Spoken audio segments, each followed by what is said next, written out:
hour and 3/4, so it should be alright. Okay, now don't forget, there's loads of food on the bar. Everybody's welcome to it, because it's our special one tonight. So just get what you want off the bar. I think mostly it's Moses that they want, and some dips and stuff.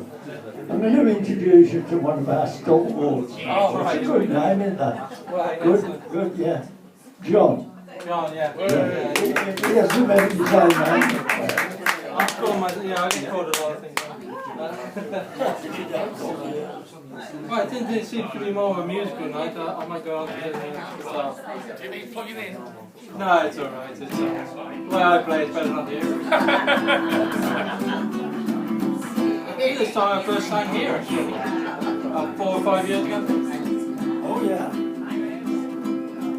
Oh, she looked so beautiful that night. You could almost say it was love at first sight.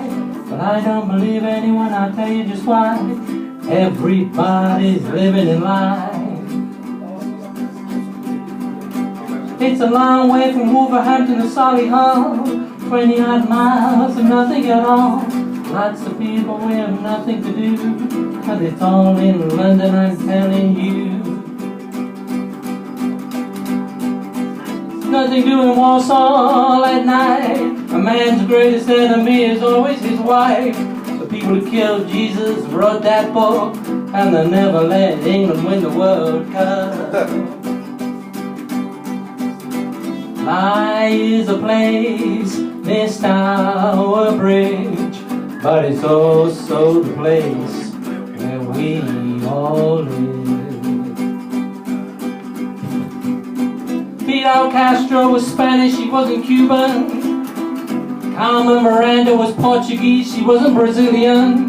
Oh, Al Jolson was a Lithuanian, and Winston Churchill was American. The 1960s were nothing but a con. They sold us on something that was completely wrong. 2 guitars, a drum and a bass, and a proper band will never take its place.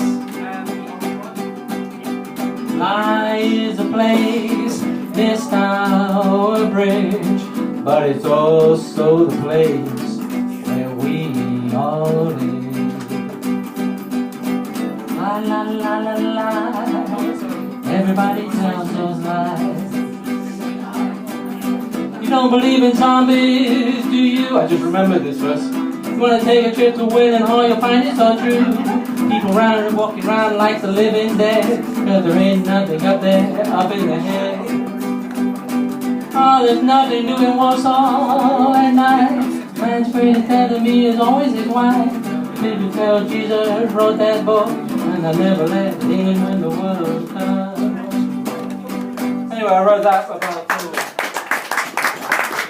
Anyway, I'll say, I did actually go to a comedy night the other day, and there was this comedian, and she did her stuff, and then she sat down next to me. I thought she was quite attractive, actually.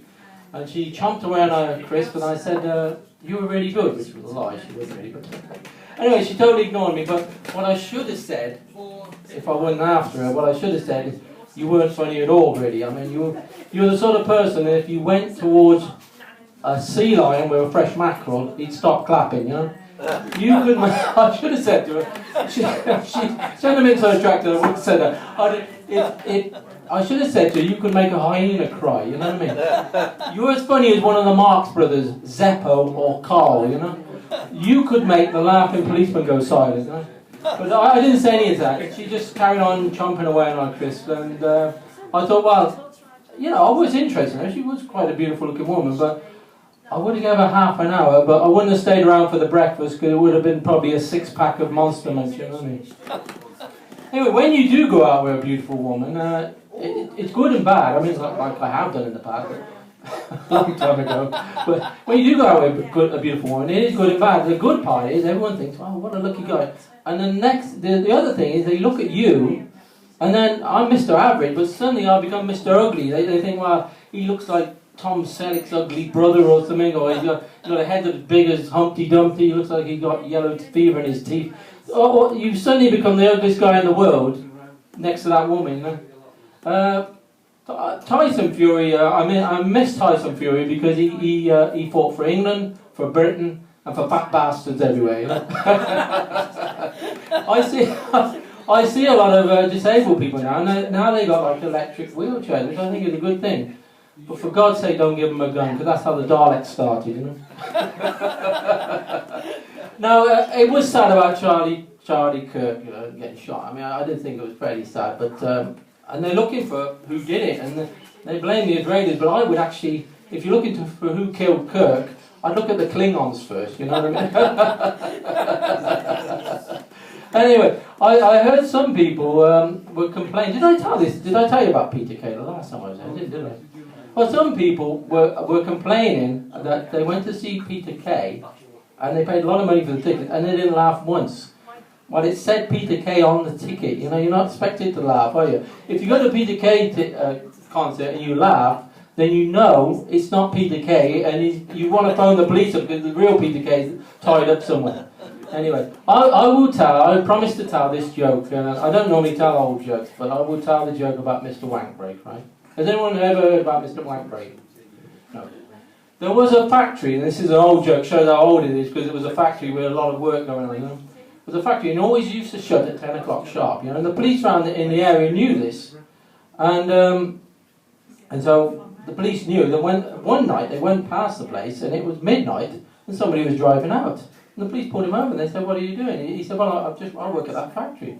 They said, "No, you don't work at the factory, because we know, I've been on this beat 5 years, that factory always shuts at 10 sharp." He said, "No, we got a big order, we have a big order to do, and we all have to work over." So they said, "Well, what's your name?" And he said, "Oh, my name's Wankbreak." He said, "Well, we'll have to phone up the factory and see what, you know, if that's true or not." And they phoned up the factory, and they said, "Have you got a wank break over there?" They said, "Wank break? We ain't got time for a tea break." Well, that's about it. Anyway. Shall I sing my song about Hereford again, and then I'll be done, I think. If I can remember it. I couldn't really remember that. If you're ever in Worcester and you feel like a drive, take a trip out to Hereford, enjoy that countryside. But there is one thing that you really should know. If it's getting late, don't you ever drive slow. Oh, the Hereford Road, oh, that Hereford Road. I used to like to go racing. I was racing on the Hereford Road. When it goes from city to city, there ain't much in between. But lots of smashed up cars and I've forgotten the lyric. I wrote the song, you know. Oh, the Hereford Road, oh, that Hereford Road. I used to like to go racing. I was racing on the Hereford Road.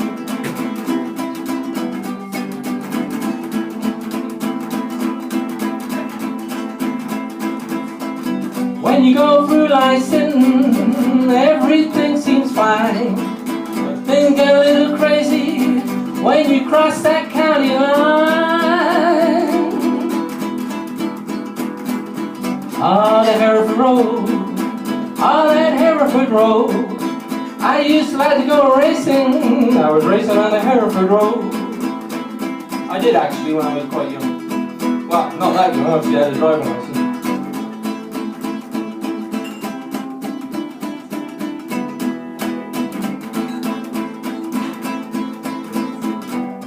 Burning through the night in my Cavalier, racing through the heart of Herefordshire. Oh, the Hereford Road, oh, that Hereford Road. I used to like to go racing. I was racing on the Hereford Road.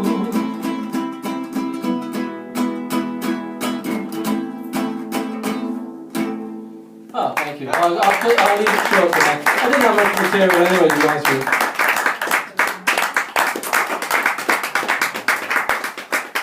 Hello, John.